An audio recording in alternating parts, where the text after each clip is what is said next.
ദൈവതിരുനാമത്തിന് മഹത്വം ഉണ്ടാകട്ടെ.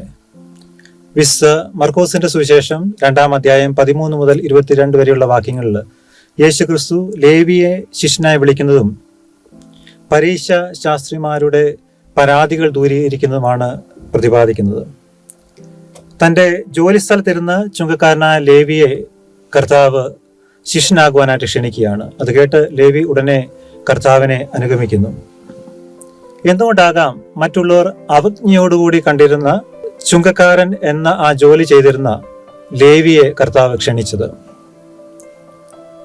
മറ്റുള്ളവരെ ചൂഷണം ചെയ്യുവാനും തെറ്റായ രീതിയിൽ ധനം സമ്പാദിപ്പാനും ഏറെ അവസരങ്ങൾ ഉണ്ടായിരുന്ന ഒരു ജോലിയാണ്. അതിലും വിശ്വസ്തമായിട്ട് സേവനമനുഷ്ഠിപ്പാൻ തക്കവണ്ണം ലേവിക്ക് സാധിച്ചു. അറിഞ്ഞോ അറിയാതെയോ വല്ലതും ചതിവായി വാങ്ങിയിട്ടുണ്ടെങ്കിൽ എന്ന് ചുങ്കക്കാരനായ സക്കായിയെ പോലെ സങ്കോചത്തോടു കൂടിയല്ല, മറിച്ച് വിശ്വസ്തമായിട്ട് ജോലി പൂർത്തീകരിക്കാനായിട്ട് സാധിച്ചു എന്നുള്ള ഒരു കൃതാർത്ഥതയോടുകൂടി ആയിരിക്കാം യേശുക്രിസ്തു ലേവിയെ പ്രത്യേകമായിട്ട് വിളിക്കുന്നത്. പാപം ചെയ്യുവാനായിട്ട് ഏറെ അവസരങ്ങൾ ഉണ്ടായിട്ടും അതിലൊക്കെ വീഴാതെ തന്നെ നിർമ്മലനായി കളങ്കം കൂടാതെ കാത്തു സൂക്ഷിപ്പാനായിട്ട് ലേവിക്ക് അവിടെ സാധിക്കുന്നുണ്ട്. ഏത് ജോലിയിലും കർത്താവിനോട് വിശ്വസ്ത പുലർത്തുവാനായിട്ട് സാധിക്കണം എന്നാണ് ലേവി നമ്മെ പഠിപ്പിക്കുന്നത്. Be faithful to God irrespective of your profession or work space. Lent is a time to redefine our identity.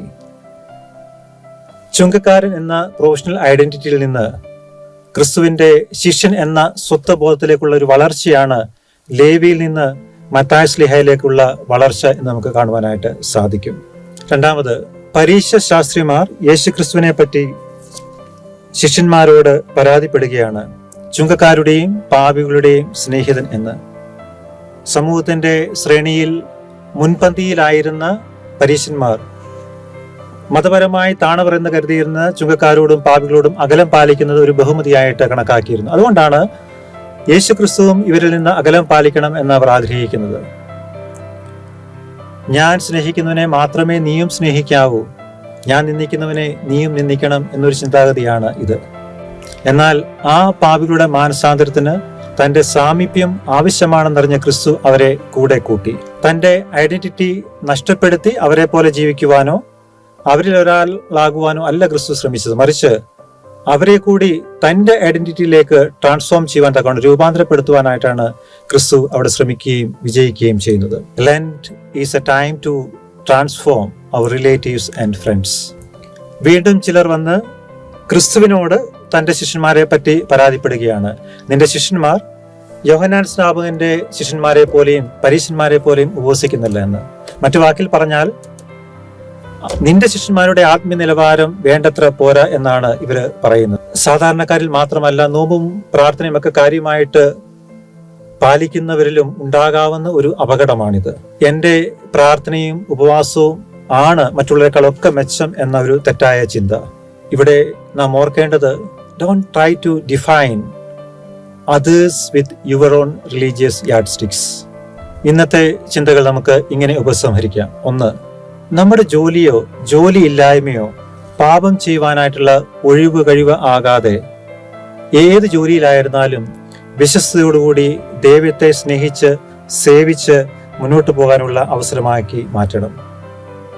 രണ്ട്, കൂട്ടുകെട്ടുകൾ അഥവാ പിയർ പ്രഷർ പാപം ചെയ്യുവാനുള്ള, തെറ്റിലേക്ക് വീഴുവാനുള്ള ഒരു ന്യായീകരണം ആകുവാനായിട്ട് ഇടയാകരുത്. മറിച്ച് തെറ്റിപ്പോയ കൂട്ടുകാരെയും ഉടയവരെയും തിരികെ ക്രിസ്തുവിലേക്ക് അടുപ്പിക്കുവാനായിട്ട് നോമ്പ് നമ്മെ സഹായിക്കണം, ശക്തീകരിക്കണം. മൂന്ന്, നോമ്പും ഉപവാസവും മറ്റുള്ളവരെ വിധിക്കുവാനായിട്ടുള്ള ഉപകരണങ്ങളായി മാറിക്കഴിഞ്ഞാൽ ഇതൊക്കെ അർത്ഥശൂന്യമാകും. നമ്മുടെ ജോലിയിൽ കൂടി, സുഹൃത്ത് ബന്ധങ്ങളിൽ കൂടി, ആത്മീയ അനുഷ്ഠാനങ്ങൾ കൂടി ദൈവത്തെ മഹത്വീകരിക്കുവാനും ദൈവത്തോട് കൂടുതലെടുക്കുവാനും നമുക്കെല്ലാവർക്കും ഇടയാകട്ടെ എന്ന് പ്രാർത്ഥിക്കുന്നു. ദൈവം നമ്മെ അനുഗ്രഹിക്കട്ടെ. ആമേൻ.